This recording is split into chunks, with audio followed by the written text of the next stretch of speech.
So we are having much privilege and pleasure today to have Michael Girard, Dr. Michael Girard with us this evening. Michael received his education and training all around the world. He completed his bachelor and master degrees in mechanical engineering in France, Lyon, and then he moved to the US and studied and got his PhD in Tulane University, New Orleans. And then he moved back to Europe. He spent 3 years and a half at the Imperial College before going to Singapore 10 years ago. So Michael has been in Singapore for more than 10 years, and we are so glad that he visited us this time after COVID. And his research area is wide-ranging. He's interested from the front of the eye to the back of the eye. He's interested in the physics, in the iris, biomechanical properties of the cornea. He's also interested in studying the changes of the optic nerve had in glaucoma, in myopia, blood flow, and you name it, he knows it. So we are so glad that he is with us this evening and talk to us about his latest research in the area of biomechanical engineering. Great. Thank you, Chris. Thank you for the invitation. It's a pleasure for me to be here. So this is my third time in Hong Kong. So I came before. It was some conferences, APAO, I think, or APGS, one of those two. I forgot. Maybe you organized them. I don't remember. But it was quite a long time ago, 8 years ago. But I never had a chance to visit Hong Kong. You know, I only went to the conference center, and that's it. So this time I have a bit more time to see the university, see what you guys have, your department. So pleasure for me to be here, and thanks again, Chris, for the invitation.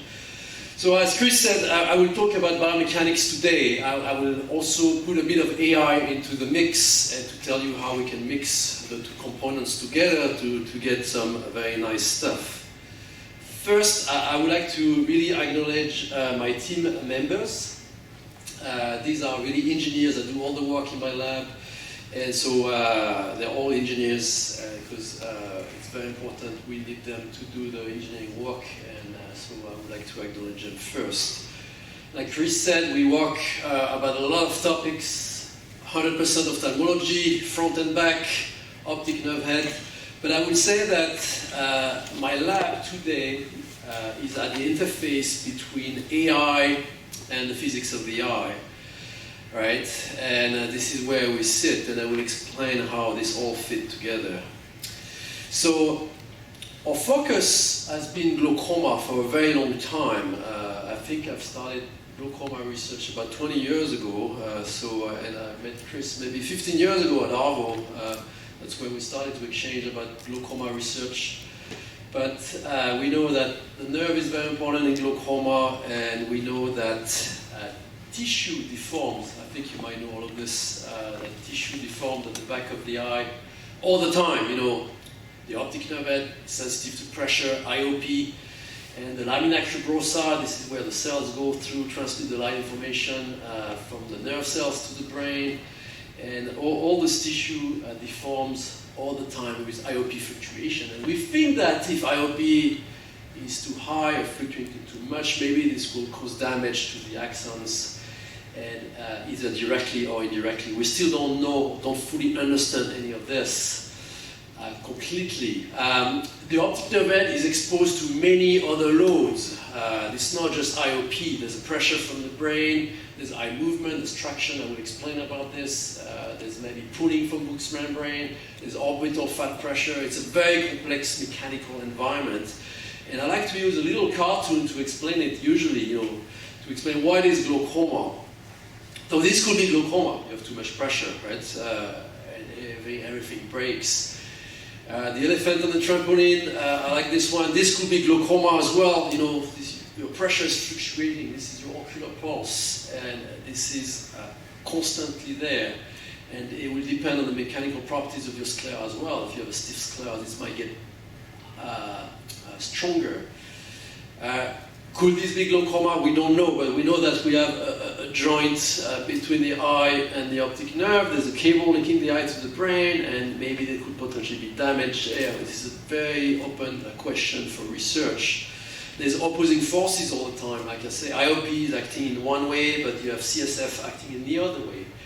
And at the end of the day, all those forces are going to interact together to compress blood vessels, to compress the axons, block axonal transport, and we really need to understand the physics of that problem because we don't fully understand from the tissue level to the molecular level and up to the cellular level.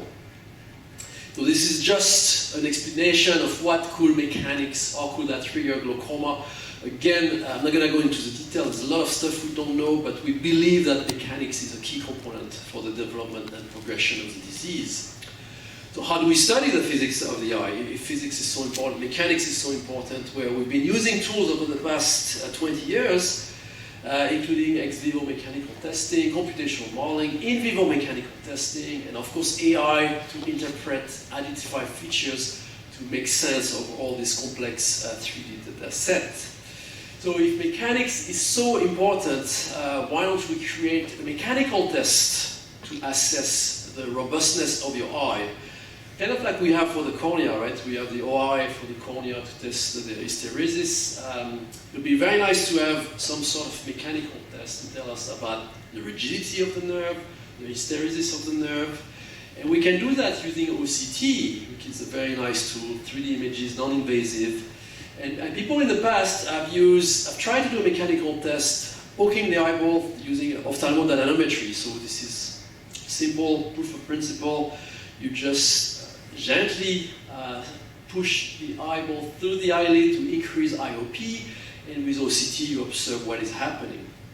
So this was a preliminary study that was done about 10 years ago, but we pushed it a bit further. We did it in our lab and to really see all the changes in 3D. So we used some advanced algorithm to really track every point in space and to tell you, how does each voxel is moving in the 3D space when you change intraocular pressure.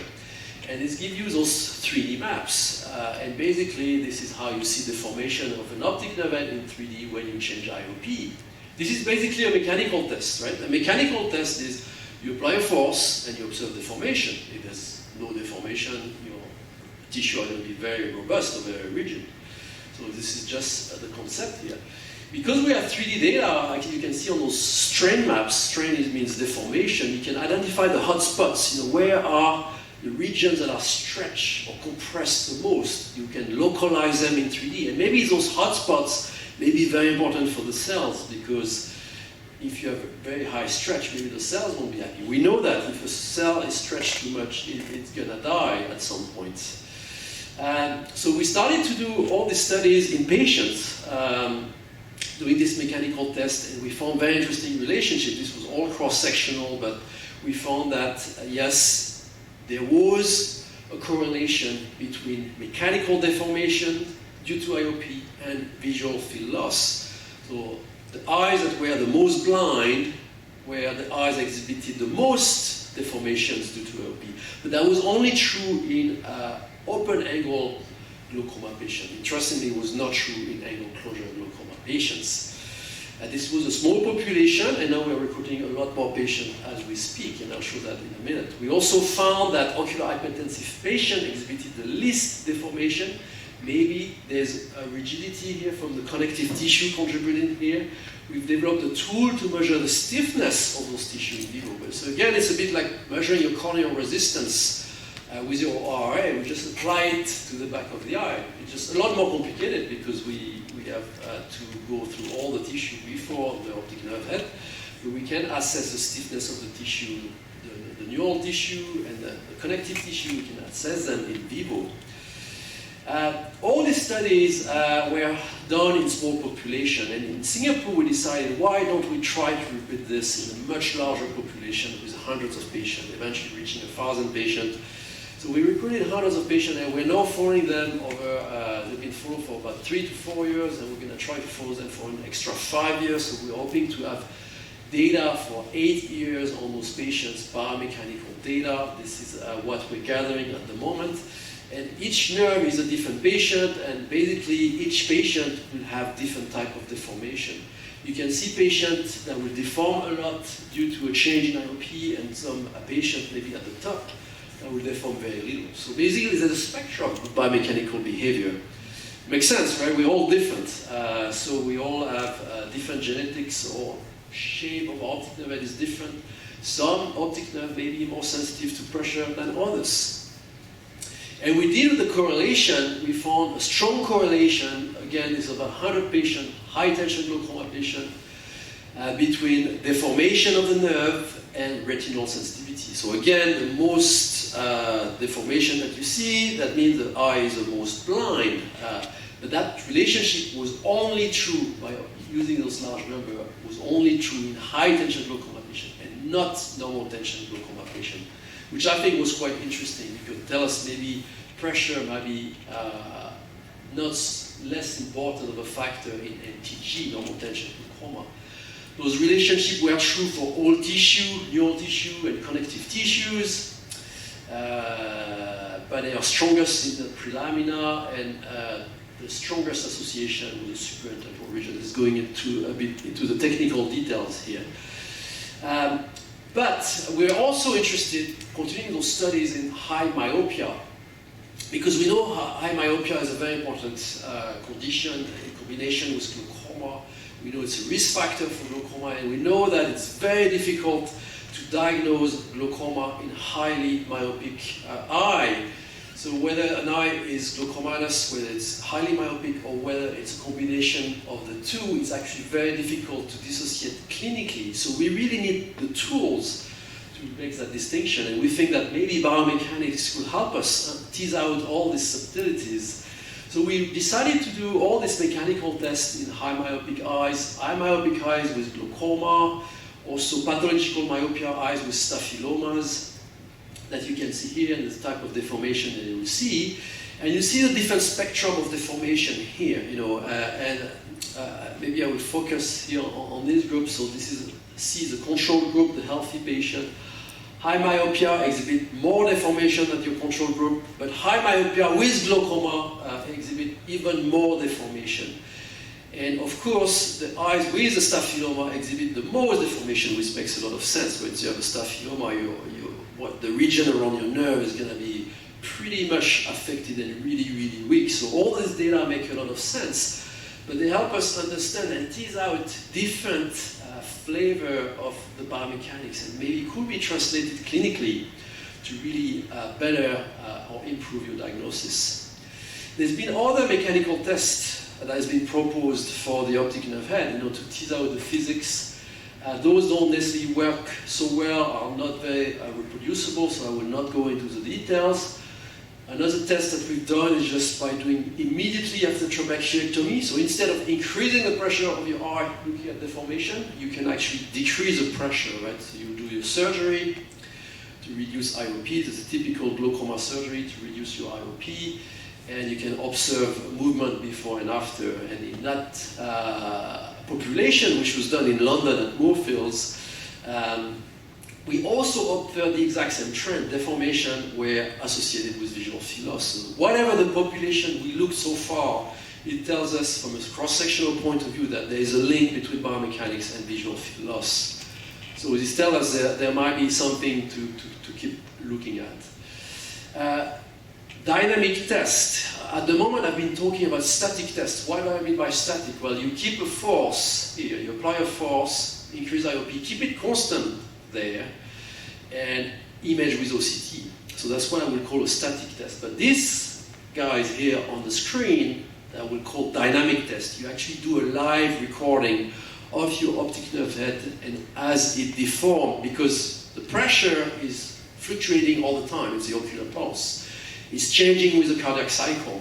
So there's ways to image those tissue displacement with different technologies. These are quite complex to use actually, but you can actually detect them. And you can get this data. The problem understanding those data, it's very difficult to interpret what are we seeing in this type of signal, whether you see things fluctuating, moving, dots moving up and down. what does it mean for your patient, right? So that's a good question. And this is why we're using at the moment computational modeling to really interpret your clinical observation. So we've done modeling of the ocular pulse to really understand the origin of the ocular pulse and its influence on the ocular tissues. So what's happening here? So basically, blood flow is coming in, during systole, diastole, so you have the blood flow coming in, it's coming into the choroid. The choroid will swell a little bit because blood flow is coming in. When the choroid swells, it's trying to squeeze. You see it's moving the retina up, the choroid in green is trying to move the retina up, squeeze whatever is inside your eye. But inside your eye, the vitreous is fluid, it's incompressible. You cannot compress it. So because you cannot compress it, you're going to get an IOP spike. That's your ocular pulse. Once you get an IOP spike, it's going to push down your lamina cribrosa and your optic nerve head, right here, because you get an IOP spike. And the net effect is some tissue moving up because of the swelling and some push tissue moving down because of the IOP increase. You get a shearing effect. You get a very strong shearing effect. And in fact, this is exactly what was there in the data in vivo, but we didn't really know how to interpret it. And that shearing could affect your axons. You get it. It's in the neuroretinal rim. It could affect your axons. And the model teaches that if your sclera is stiffer, that shearing effect will even be stronger. So in that sense, having a stiff sclera may actually be a bad thing in the view of the dynamic events that occur during the cardiac cycle. So this is just what I'm saying on this slide. So those models really help us understand what's going on in an eyeball with dynamic event, and having a stiff sclera may not be a very good thing. And we believe that there's probably a Goldilocks zone. If your tissue are too weak, this is myopia, this is your staphyloma, it's not a good idea for glaucoma. But if your tissue are too stiff, this is a dynamic event, the cardiac cycle, this could also be bad for your cells. And we're trying to find that Goldilocks zone for every patient, right? It's possible that every patient may have its own Goldilocks zone, and this is really what we try to find out. The contribution of fluctuation of IOP may actually be very important, and this is something that may have been underlooked, but it's a strong component of the loading. There's been shown data in monkeys to show that the IOP fluctuates all the time. When you rub your eye, when you blink, when you move your eyes as well, adduction, abduction, so it's a large component of the mechanical load. In fact, this one video is very interesting. This is somebody rubbing their eye, and you can see all the crazy deformation they will get at the back and also within the orbit, and you could get IOP spike of up to 300 millimeter mercury, right? So imagine repeating those type of event, mechanical event all the time, that could have an impact eventually on the very fragile optic nerve head, which is a fragile structure. We've been looking a lot at eye movement in my lab, and we realized, well, there could be something going on there as well. We're trying to understand the physics and the mechanics of this because it's been completely underexplored what's happening in the orbit. This is just the same movie, it's just the lens doesn't move, just an eye movement, but just to show you how the optic nerve is moving around, is dancing around, and it's attached to the optic nerve head. And we ask the question, could really this happen? Could you get a failure mechanism? This is probably the extreme when we talk about failure, but could it really affect your cells? And actually, in some instance, it's been shown that the eye can even be retracted within the orbit because probably of a strong traction force. But we're all different. We're all different. We have all different cables, right? Some is very tortuous. Some people have very straight optic nerve. So it might impact us very differently, and it may be just another factor affecting your mechanics in contribution to others such as IOP and CSFP. But we wanted to study this in more detail. So again, we use mechanical modeling to create a comprehensive model of the eye, making sure we can reproduce observation that we have clinically for example, from MRI, and really the model can teach us that actually when you rotate your eye, an eye rotation of 13 degrees can generate more optic nerve head deformation than an OP of 50 million mercury. That's what the model taught us, and when we look at that, this is crazy, how is that possible? And then we ask the model, what's going on there? Well, actually, when you rotate your eye in a deduction, you get a strong shearing effect. This is what the model is teaching us, and overall an optic nerve traction force of 150 milliNewton, which is about the same as what you will get from the extraocular muscle, which is very, very large. And this is what the model told us, and we wanted to see, well, is this actually possible? And we started to image patients doing eye movement in front of the OCT, and we observed the exact same thing. All the patients had this shearing effect every time they rotated the eye, and they get crazy deformation. Not all of them get crazy deformation, but some will get crazy deformation. But if you can see the amount of deformation that you observe, and the one at the top is just deformation due to the IOP increase to 45 millimeter mercury. At the bottom you see deformation due to an eye movement of just 20-degree deduction. You can see this is on the same order of magnitude. So I'm not saying if you rotate your eye you're going to get glaucoma. This is not what I'm saying, but I'm just saying this may be a component of your overall mechanical loading that we have to take every load into account to really understand progression. So, and this is what we did. We did mechanical tests in glaucoma patients, and we did the IOP increase, but we also did the eye movement. And we noticed that some groups, for example, normal tension glaucoma, were more sensitive to eye movement. They were more likely to deform more if we rotate the normal tension glaucoma patient would rotate the eye. But high tension glaucoma patients were more sensitive to change in IOP, so we thought that was quite interesting. Again, we're not claiming that these loads will give you glaucoma, but we're only saying that there are different flavors of biomechanics, and every nerve is going to be different, and this information may have to be taken into account to understand progression. So this type of mechanical tests, we've done them for the iris as well, and this is where you use also a model to interpret clinical observation. So you have this nice OCT of the iris, and you can have your iris dilate or constrict, and you can see this movement. You can have a model that match whatever observation you have, and then you can extract information by doing this. It's called an optimization process, similar that what you have with AI to optimize your model. And by doing this type of optimization, you can actually extract both the stiffness of the iris and the permeability of the iris in vivo in a patient. And we've done that in angle closure glaucoma patient, and this was published last year, I believe. And we found that the iris was stiffer and less permeable in primary angle closure glaucoma eyes. So this is an interesting trend because it does make a lot of sense from a point of view, because if you have a stiffer iris or less permeable iris, it's more likely to block your drainage system of the eye, right?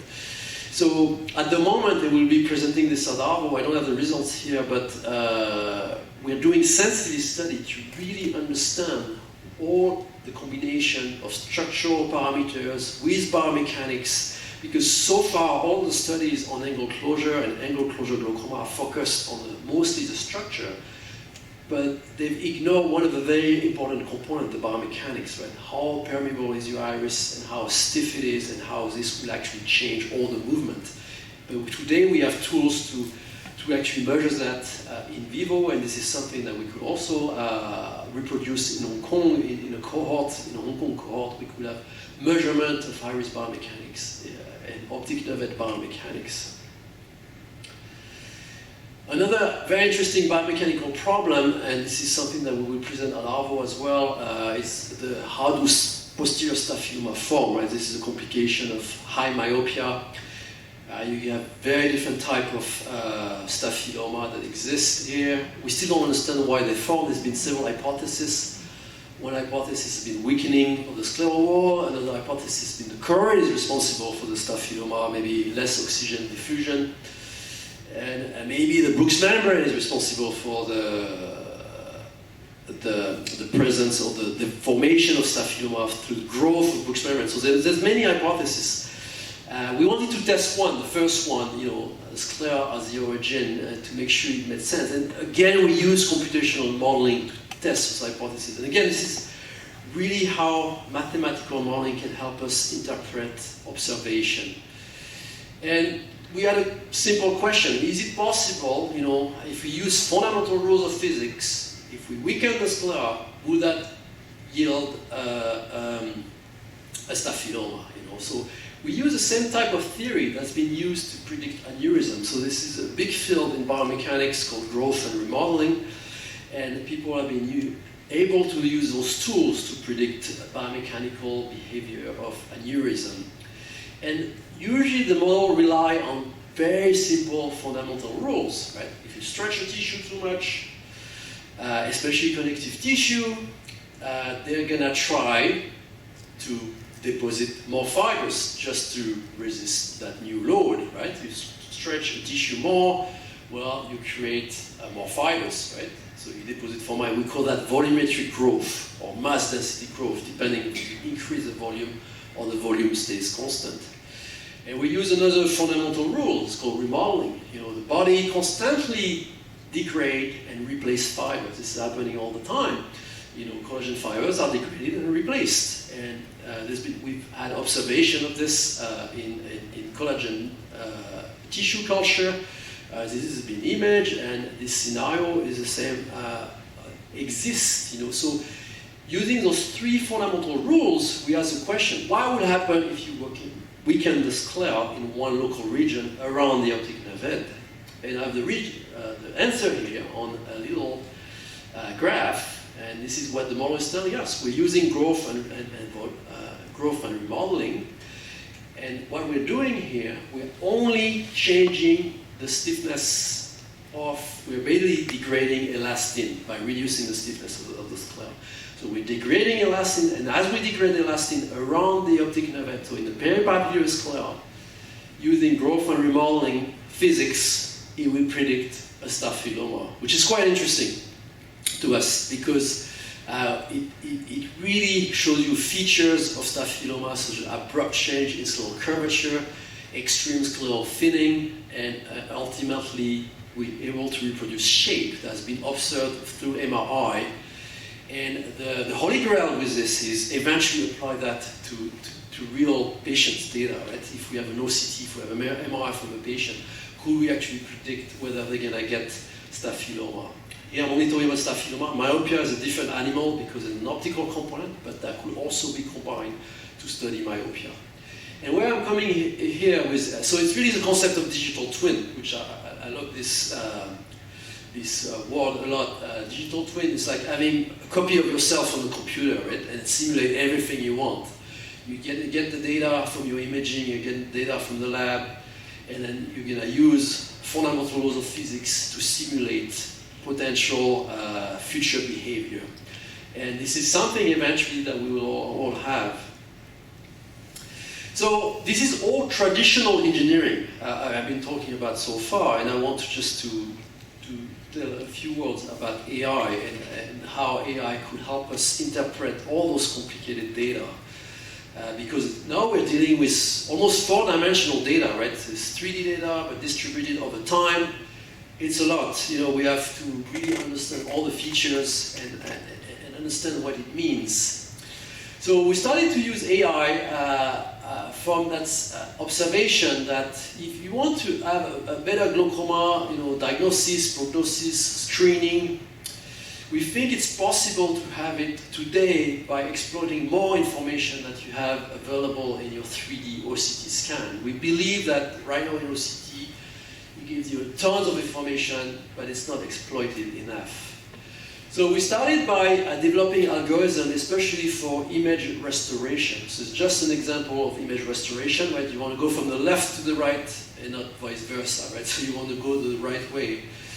This was, I don't know if you guys know this, but it was in Spain. People tried to restore an image of Jesus and they failed, right? So they went from the right to the left, but we want to do the opposite here. So could we get more for your buck, right, with OCT images? And could we get some more information? And we've developed an algorithm that was based on physics theory as well as optics, and this was all before AI. The AI craze started. But the answer is yes, we are able to recover a lot of the information from your OCT signal, especially to provide better visibility of the lamina curiosa. So we are able to apply equations of physics to your existing scan to get more out of your OCT scan. Recently, we've been using AI a lot to do denoising. It's been very useful to improve the quality of your images. It's been extremely useful to remove artifacts in your OCT images as well, such as shadows, blood vessel. We've used artificial intelligence extensively to really segment all the tissue layers of your optic nerve head. This is very important for glaucoma. Can we really dissociate all those tissue structure automatically in 3D? And because if you can do that, then you can parameterize everything very nicely, automatically, and get meaningful measure of the structure and tell you, really, is this a glaucoma eye or is this eye is going to progress? So actually all of these algorithms have been put into another algorithm to diagnose glaucoma more accurately. And we're actually commercializing all those algorithms with a startup company that we created in Singapore a few years ago, and we're commercializing at the moment all this algorithm, and we're running a clinical trial as well at SNEC at the moment with those algorithms. But this is nice and all. This is, I would say, a traditional AI technique to really diagnose glaucoma. But we also wanted to get more understanding using AI and eventually combine that with the physics, the biomechanics, which I'll try to conclude at the end. How do we interpret the fact that if an optic nerve head is glaucomatous, how do we make that understanding? How do we understand this? It's about providing interpretability to your prediction of glaucoma. And these little techniques is very interesting. This is a way to do dimensionality reduction, right? So for every shape of your object that you see on the screen, you can maybe reduce the amount of information into one little dot. And this is two values, the x and the y-axis has two values. So each shape can be described by just a few parameters. And by doing that, you're throwing away a lot of the junk that exists in your 3D data.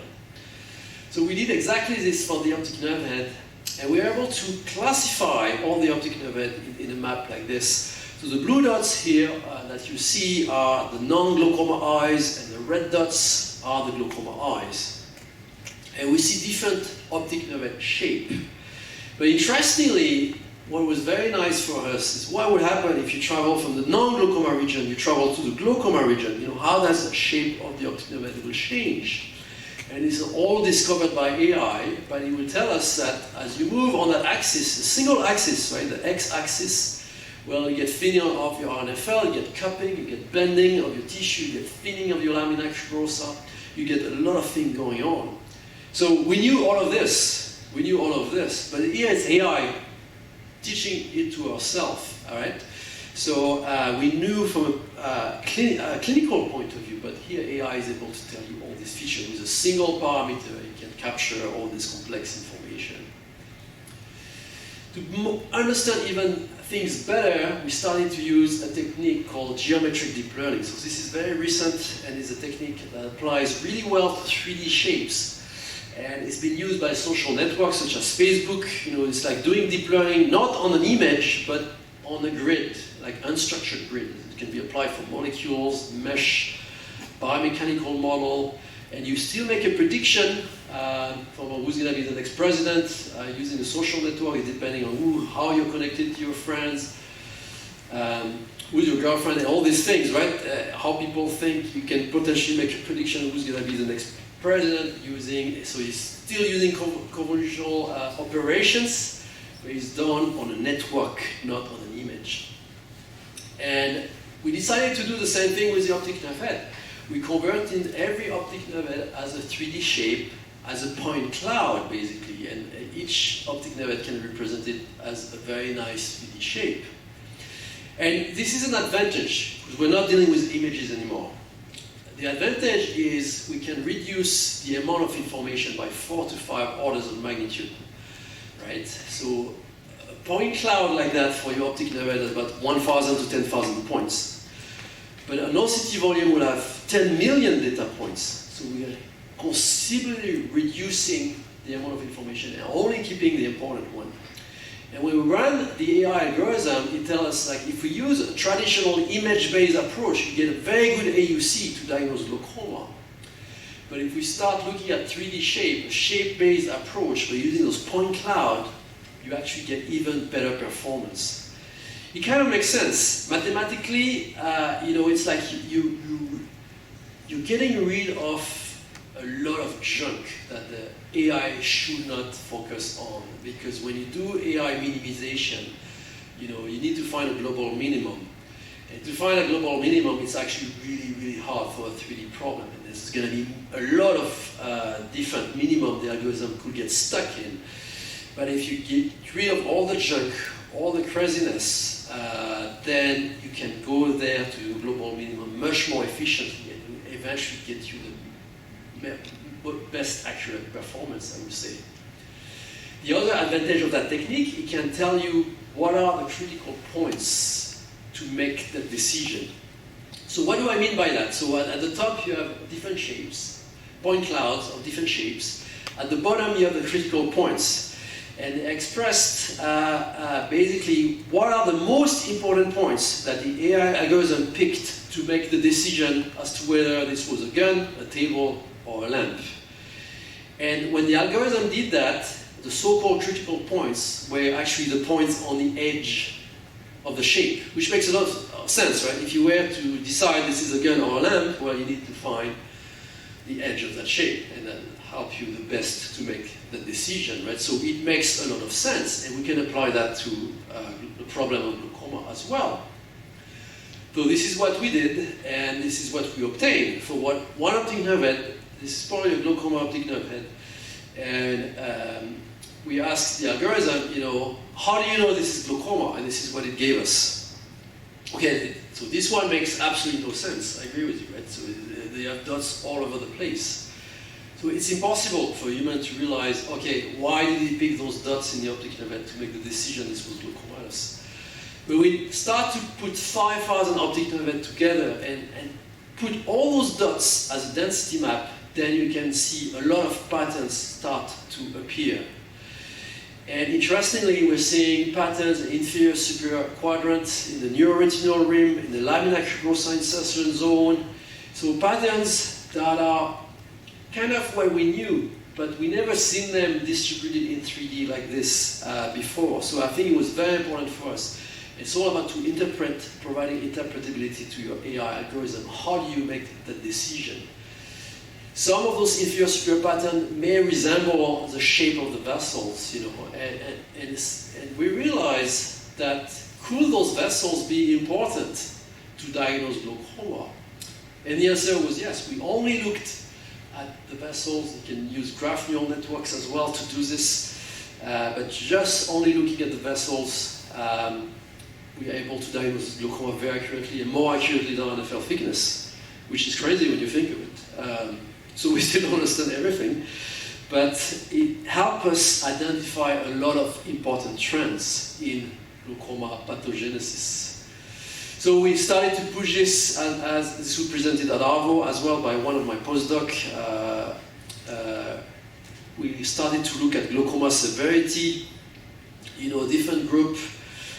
We take all this optic nerve, we wanted to understand the structure of the optic nerve as a function of glaucoma severity. So one way to do it on the left is to use a traditional approach, right? To measure parameters and compare them across different severity groups. And another way is to use this technical geometric deep learning to identify the patterns. So if you use a traditional approach, you see the different color here is each color is a different grade of glaucoma. So green is normal, mild glaucoma, and you get to the purple, advanced. So all those trends, we knew RFL thickness is decreasing as glaucoma progressed, GCC thickness, minimum rim width, those parameters important in glaucoma. We looked at other parameters that are interesting, connective tissue parameter, the angle of the sclera, lamina cribrosa depth, the global shape index, and what we observe as a function of severity is that all these parameters seems to follow like exponential growth or decrease and eventually reach a plateau as a function of severity. So a lot of changes seem to appear in the really early or the mild stage of glaucoma, I would say. So, and when we look at our technique called geometric deep learning, so let's say we compare normal to mild glaucoma. So in the neural tissue, you see a lot of hotspots in the inferior superior pattern. But if you look back at the lamina cribrosa, you see it's only the superior region of the lamina cribrosa that seems to be important. So again, these are the points to make the decision, how to decide this is a normal eye or this is a mild optic nerve head. These are the points that were decided. Now we're comparing mild to moderate. So in the middle is mild to moderate. So you still see that superior inferior pattern, but now in the lamina cribrosa, you see both the inferior and superior region of the lamina cribrosa are being affected. And in the last case on the right, well, all the points are a bit more diffuse. So it tells you that in the serious stages of glaucoma, maybe the information to make the diagnosis comes from all over the place, right? Because there's so much changes happening, so it makes a lot of sense as well. And we can also compile this information according to the tissue, right? So it seems that RNFL plus prelaminar tissue and the sclera and the lamina cribrosa seems to be the three most important tissue to make all this distinction. But things are changing. All those landmarks, some landmarks may be important at some stage of the disease. And this is really, we believe, what's going to help us to identify how is glaucoma progressing, who are the rapid progressors. We really need to understand in detail how this structure is changing as a function of progression. So all of these techniques can be combined with biomechanics. I'm trying to fill in the gap here. And if you have, because we've done so many mechanical tests on the eye, maybe AI can learn from that. We've got hundreds of patients. It'd be kind of like looking at the picture of a bridge, right? Without doing a mechanical test, we should be able to tell whether this bridge is stiff. The bridge, the Golden Gate on the right is stiffer than the one, or more robust or rigid than the one on the left. So it's the same thing for the optic nerve head, just by looking at it in 3D. And the idea, you get your patient coming to the clinic, and instead of doing a mechanical test, because the patient, they don't like when we poke the eyeball, well, we'll just use AI to tell us about the information. And this is exactly what we did, and the answer to that question is yes. So I'll go fast. The answer is we can tell whether an optic nerve head is frail or robust, fragile or stiff. So we have an AUC here of 0.8, and we're getting much better today with more data to 0.9, so the answer is yes.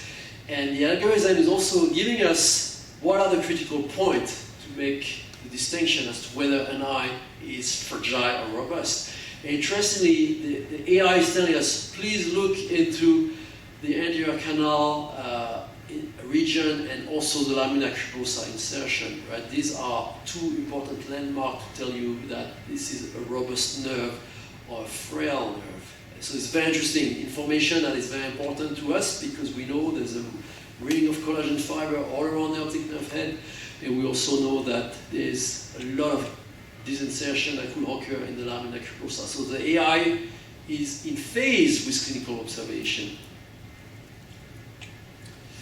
So I will conclude very quickly with a few more slides, just to tell you that we've been doing a lot of things in optic neuropathies, other optic neuropathies other than glaucoma. For example, trying to dissociate benign conditions that are optically drusen from papilledema, which is life-threatening or sight-threatening. And we've been able to apply these techniques to distinguish those two things because it's very important to see the differences. Because if you misdiagnose something, then it could go wrong for your patient. And this is the algorithm that we use. So we're able to do all of this because we spent 20 years studying optic nerve for glaucoma, it helped us, we developed algorithm for the past 20 years. It helped us understand other optic neuropathies, and this was published in Neurology this year, and so it's a new application. And we're looking at the moment at other conditions such as pituitary tumor, optic neuritis, NION, and all of these other type of optic neuropathies. So just to conclude, I will tell you that we really want to tackle glaucoma diagnosis, prognosis, finding new treatment from many angles. But we believe that we're going to need a team of many type of scientists to do this from a mechanical point of view, AI point of view, the combination of the two, eventually the genetics, the imaging, the functional, the physiology, the biology. Is going to be important to tackle all of that and maybe provide a better definition for the disease because we're still missing one. When we combine AI and physics, we believe we have a framework to study many pathologies of the eye. Actually, not just the eye. Outside of the eye, well, could be applied in cardiovascular, but we don't have time to do that, so we don't do it. So we focus on ophthalmology. Digital twin is a concept that we're trying to establish, and I think it's here to become more prevalent in the clinic. And this is going to be driven by both AI and physical model, biomechanical model. It could be biochemistry, it could be chemistry, it could be any type of physics that you can reproduce on your computer. And eventually for OCT, I believe that you can get more for your buck using artificial intelligence. As I've shown you one proof of concept that in structure of the OCT signal, they actually code for biomechanical information. It's just there, it is inside the signal, we just have to decrypt it. So there's a lot of potential application to put your OCT on steroids, I would say. All right, so I'm just to thank a lot of people that have contributed to those slides, my lab members, past and present people in glaucoma, myopia. I probably missed a lot of people here, so I thank them a lot. Source of funding as well, in Singapore, outside of Singapore. And this is just the last slide of showing my lab. So thanks again for the invitation, and I'll be happy to take any question now or by email. Yeah, thank you.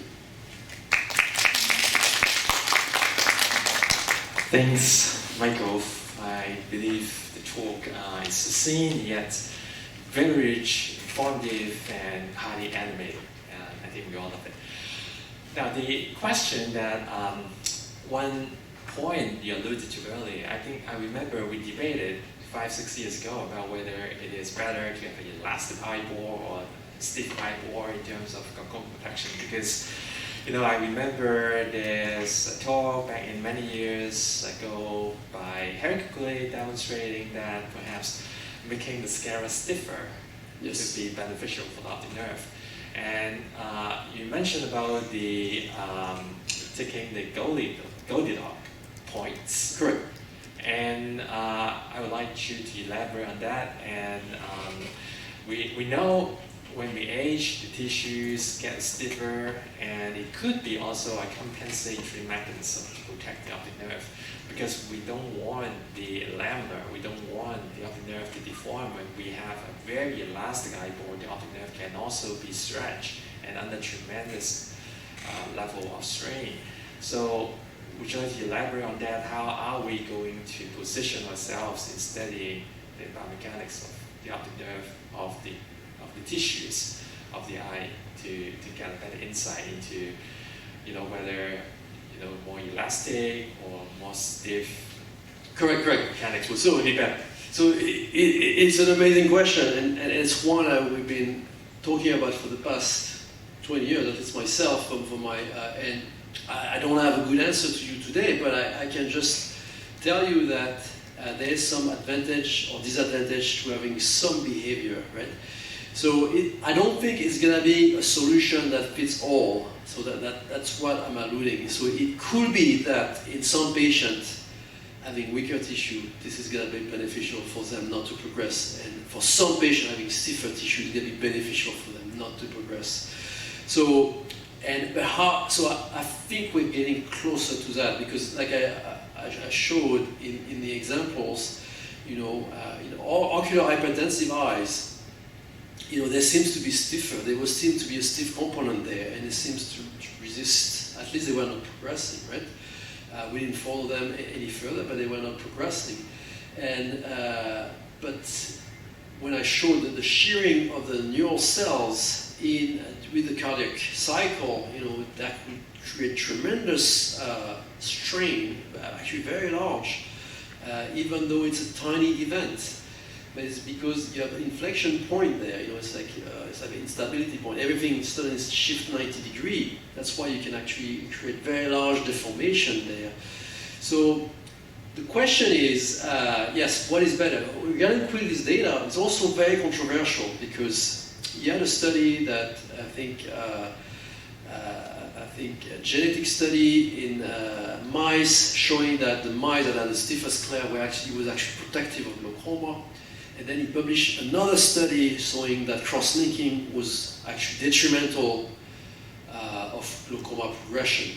There was another study, it was done in mice, another study by Ross that was done a few years ago, or last year, that showed the complete opposite in rats. Right, there is actually no effect. Whether you stiffen the sclera, no effect.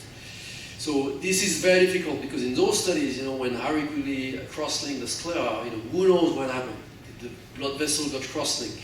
Would the artery got cross-linked? Would something else? What happened to the elastin? So it's an extremely, extremely difficult question. But this is why using mathematical modeling, like I showed the staphyloma, if you get rid of, degrade elastin a little bit, this is what will happen. And then we can test it in the lab with animal experiments, and then we can test it in patients.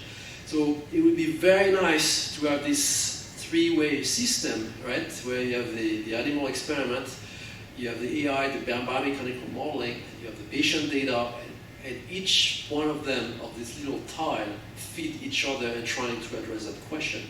So we're going to need to do more experiments for sure. But what I'm leaning toward is that in some patients, stiffening will be a good thing. In others, it will be a bad thing. But we're going to find out who are they, right?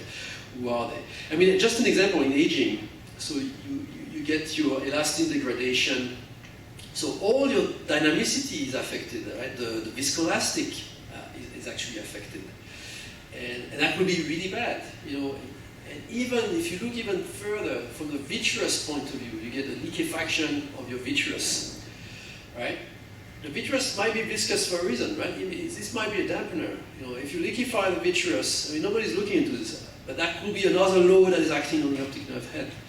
That by changing all the properties of the tissue, it will overall change the balance of forces. So we have to understand that balance of forces. So, and again, we're still far from it, but I think once we crack the problem with these three ties I mentioned, then there's going to open a new way for therapy, right? Because I believe that therapy for glaucoma could be modulation of tissue structure. Yeah.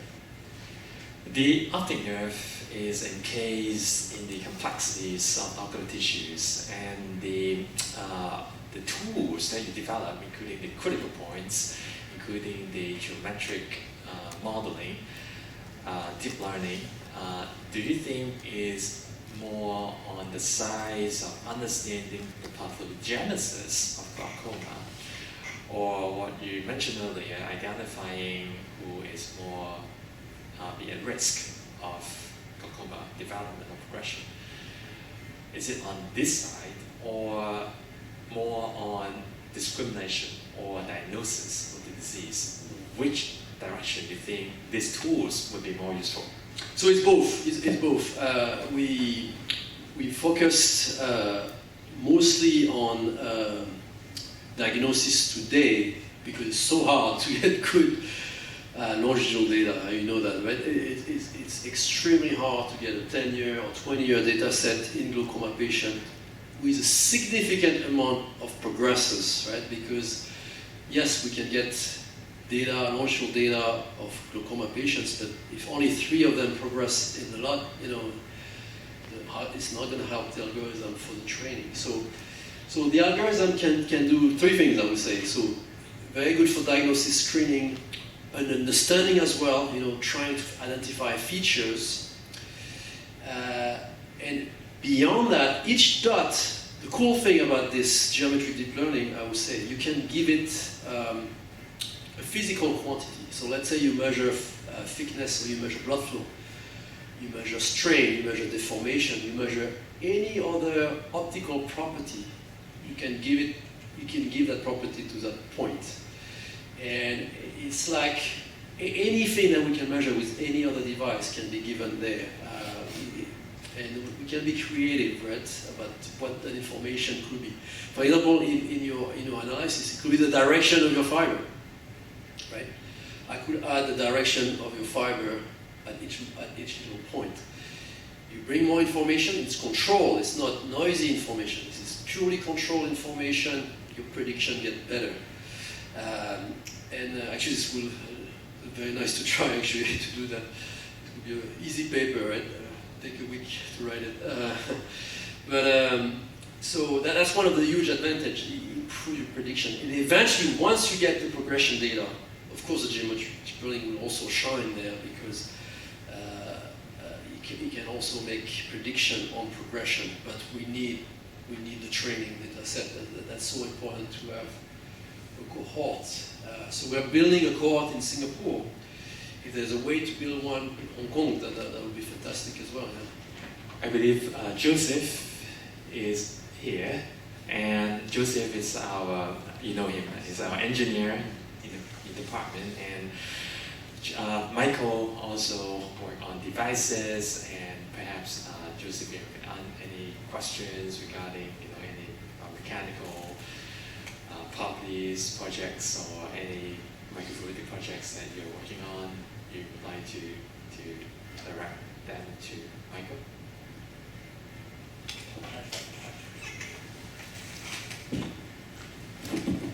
Thanks, Michael, for your very inspiring talk. So, indeed, I'm not familiar with developing computational modeling. I have a very naive question that I want to know about this. How do you start to build a mathematical model? So, did you do a lot of experimental data acquisition to build the model? If that's the case, then the biomechanical properties of eyes in other mammals are indeed quite different from eyeballs, right? So how to translate those data into human relevant data set? Correct. So that's a very, very good question. So the way usually we start in biomechanics is to really create those constitutive equations. They are called constitutive equations. So the link between the stress and your strain. So the stress is a force, strain is your deformation, right? You apply a force to a material, how much does it deform? Tell you how stiff your material is, right? So the stress is equal to stiffness times your deformation in a very simplified way. So you only need to know two of those things to have the full equation. So, like everybody else, we start stretching tissues. Actually, my PhD thesis was on monkey eyes, and I started to build an experimental setup to measure 3D deformation of the monkey eye in ex vivo. So we harvested the eye, and I was not too happy about this because I actually was responsible for a lot of monkeys here, but we actually gained a lot of knowledge about glaucoma and how the tissue changed in monkeys. When you start doing those experiments, you pressure eyeballs, you see how much they deform, measure 3D deformation, and you find those equations. And those equations tend to be similar across species, right? So those fundamental equations, this tends to be similar. It's just the parameters that are changing. So so it's always an exponential. You could say that for the stress and strain, it's always exponential, right? Because the more you stretch your tissue, you can do it on the skin. If you stretch your skin, it deforms a lot. If you stretch a little bit, if you apply a small force, it deforms a lot. But then you apply a giant force to your skin, it stops deforming, right? So your skin is getting stiffer because of the collagen. So it's an exponential behavior. So So we know it's true for any type of animals. So now we found the trend, and then we apply it to the human. We're not going to use the animal data, that's what you say. We're actually going to see the observation in the clinic from the OCT test that we did, and then we're mapping this equation that we found in the lab, we're mapping it to the patient to extract those stiffness parameters. So actually it's an inverse problem in engineering, right? So you run a lot of models until you find the one that fits your data, so it's solving an inverse problem. So we actually extract back the mechanical properties of the patient. So we never use big mechanical properties on our patient. Yeah. So that's what you meant. Thanks, Michael. So for the OCT images, so I guess you're now trying to measure the displacement of different tissue point in order to measure the strain, so that you can then put it back to the equations that you mentioned. Absolutely correct. Yeah. So we have the change in IOP. We assess, so for example, it's 20 mm mercury, you change by 20 mm mercury, and then we observe the deformation. All in 3D. We put that into our model. We optimize it. It runs on big computers because you need a lot of computational power. It's all in 3D, and of course, making a 3D simulation takes time. And then you extract back the mechanical properties. That's your unknown that you're trying to find, and it'll tell you, oh, this eye is that stiff. So it's like curve fitting. It's no different than the curve fitting, right? Linear regression, except it's more complicated. It's all in 3D and it's computation intensive. Yeah. I see. So in terms of somehow interpreting the findings, in particular from computational model, so we seldom report those absolute values of different physical parameters, right? But instead, we're trying to represent those data in terms of by normalizing with the control, or just want to see the relative changes, right? Correct. So in some of the data I showed, there were some control group, there were some ocular hypertension, there were some glaucoma, and of course we also have a confidence interval for your measurement. Right? So you can do all of that, because when you get a measurement, it's never perfect, right? It's like IOP, right? If you repeat IOP measurement 5 times, maybe you get a different answer. So it's a bit the same, actually, when you do those inverse mapping. So we do have this error bars in a way, right? And you want to make sure there's a difference between two groups. You're going to have to be confident. So we do see the overlapping between groups, but we do think that biomechanics is still a very important factor on top of structure. So it's like bringing more, like I said, you get more for your buck. You can extract more information from your OCT, and the more information about the physics you have, the better it's going to be to make your prediction of who's going to progress. Yeah. Thanks, Michael. I just have one more question. So regarding to the point cloud algorithm, so what are the rules of thumbs that try to, convert the data from OCT images, which you mentioned is around like a million points, yes, to like 10,000 points in the point cloud system? So that's a very good question. So there could be many ways to do it, right? And the way we did it, we use a software that we developed that I presented. It's actually commercialized by my own company, and so it's software to segment all the tissue layers of the optic nerve head, and we generate random points from those segmentation. So you can create those points randomly, and it can serve as an input. And actually, in fact, we tested different sets. Of course, you could take more information. How do you decide those points? So far, we only decided is tissue boundaries, right? And that seems to work really, really well. But it could be a point within the tissue itself, right? Or it could be something that we haven't done. It could be the pores, the contour of the pores of the lamina cribrosa. We haven't done that. That could be done as well. So it's up to you to decide how to pick those points, but you need to have an initial thought process to focus on what you think might be might be important. And eventually here I will confirm that or not. And so you can go back and forth. Thanks, Michael. So one thing I believe we can all learn is you all have different skill sets.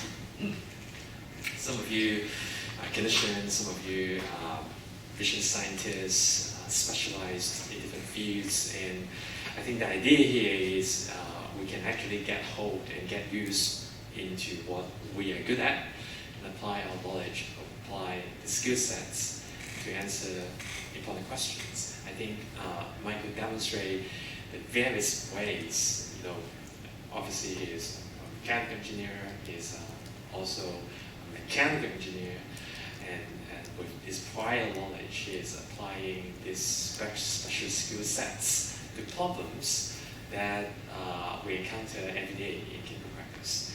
So this is something that I believe all of us can get some insights into what Michael just shared with us, how he applied the knowledge into such a diverse field of problems in ophthalmology. So any other questions from the group? So if not, let's give a round of thanks to Dr. Michael Girard. Thank you.